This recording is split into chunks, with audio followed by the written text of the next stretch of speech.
The final video on this biryani style rice pilaf dish that I've been faffing around with for the 10 simple ingredients. I just want to do the last, so I've done it with layers of rice and chickpeas and vegetables and meat.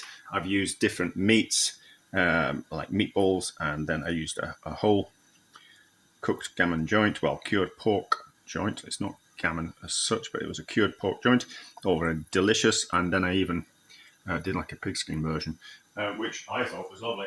I can't imagine that many people would agree with me, but we're in my house, aren't we?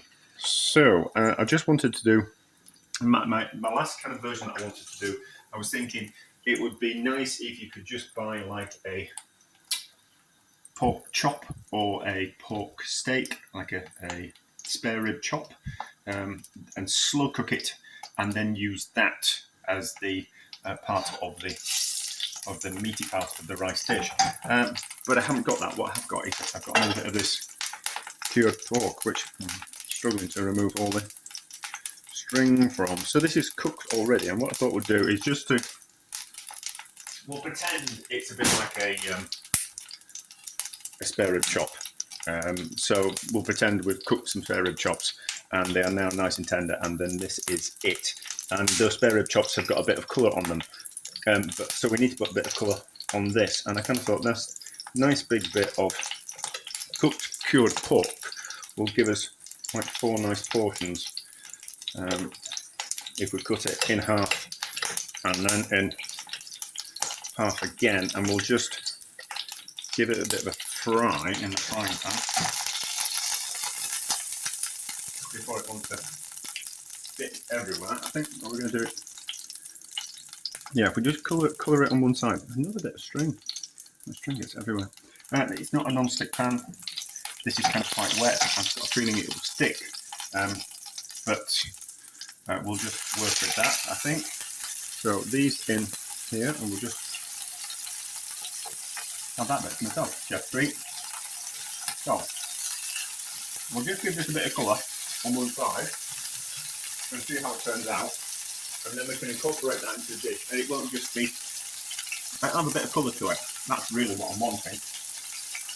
So I'm also cooking something at the back of the stove as well. So we shall return when we've got a bit of colour on them. So chickpeas in the bottom, cup of rice on top. I have fried the pork. It's a little, the thing is, it's a little bit too soft. So and the frying pan's it's a bit of a sticky frying pan. So, but it has caramelised. It's given a little bit of colour, which is what I wanted. We will pretend those are slow braised spare rib chops from the piggy. Now, grated carrot and onion on top of here, like this. Just a layer. Not all of it. Well, the chickpeas are cooked, by the way. So, and then we'll put, and I will season first. So the stock I'm going to use is already kind of quite salty, and the pork is salty, but it'll just need a little bit of seasoning, and it might as well be seasoning on the carrots, because I'm not going to put it in the oven just yet. I'm just going to prepare it and then just put it in before I go out, and it'll be ready in a couple of hours, which will be about right. So salt, pepper, plenty of pepper, and then I think well, it's rice, so if you made some turmeric rice, that'd be nice, but I have got some, but I'm not going to do that because it'll just turn it yellow.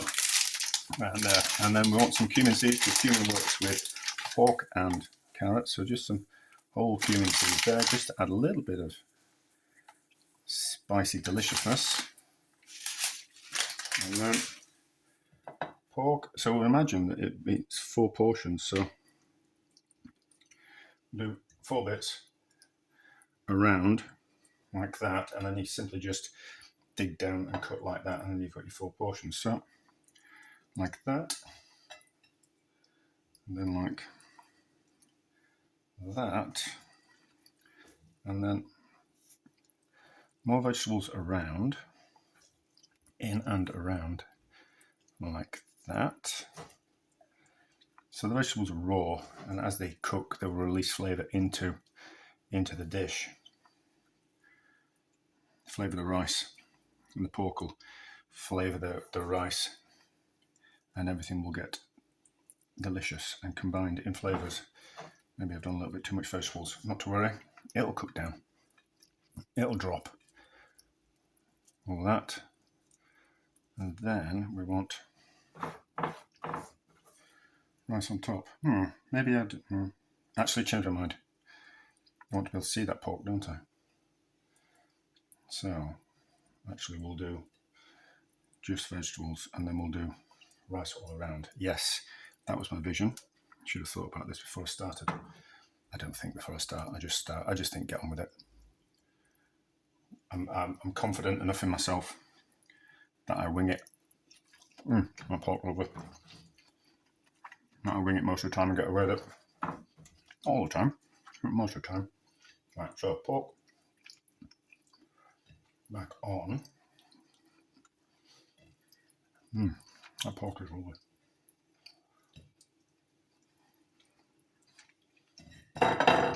Right. Quick look at the hands. There's some fat on it, so that's fine, but there's going to be some fat, there's going to be some flavour. And then a cup of rice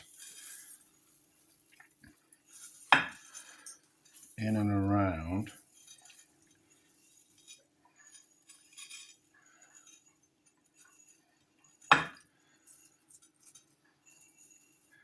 there like that. And then before I go out, I'll just quickly boil up some stock.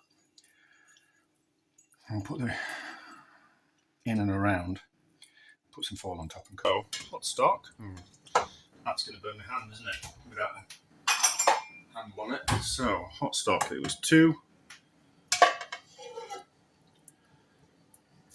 measures of rice, so therefore 4 measures of stock, and maybe a little bit more for good luck. We'll just use the stock to wash the rice particles off the beef. Beef. Beef. We just need a little bit more stock. We will get some liquid coming out of the vegetables as they cook. Maybe just a little bit more.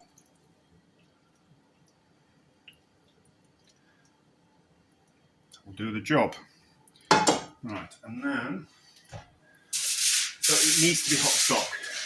You can put cold stock on, but hot stock speeds up the cooking process. And as it's going to be in for 125 degrees for 2 hours, hot stock is kind of what I've worked it on. So if you put cold stock in, it would take longer because the oven would need to heat up the stock before it starts cooking. Whereas if we put the hot stock on, we know at 125 degrees it'll take 2 hours. Just enough time for me to go out, go swimming, do a job or two, and come home to a delicious dinner. I do not recommend that you put things in the oven and go out. It's stupid, and I really shouldn't do it. But I am stupid. But I assure, but please don't do it yourselves. Don't trust your oven. Don't leave anything on when you go out. I am an idiot for doing such a thing. A little longer than 2 hours. I better check on it, and it wasn't quite ready. So it should be ready now. Thickness of the container was the problem. Is it? Yes, all the liquid's gone now, so that is now cooked. We'll save. Let's take a picture, can't we? Which ones are we going to take a picture of? Those, I think. So we'll have these at the front. Oh, we need to turn the oven down, so we'll put something back here. So then you can just take that out, and then that's one portion, isn't it?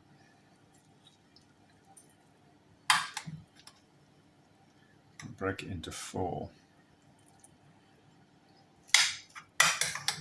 Obviously, I'm going to have 2 portions for my dinner because I'm starving. What do we think? I think we'll take a picture of both, so I'll eat out of here, I think. Bit of the meat, bit of the chickpeas, bit of the rice, bit of the veg. It's going to be nice. It's lovely. So, I think this experiment is done. I think I've exhausted in all the ways that I could do it. It just goes to it, but it's really versatile.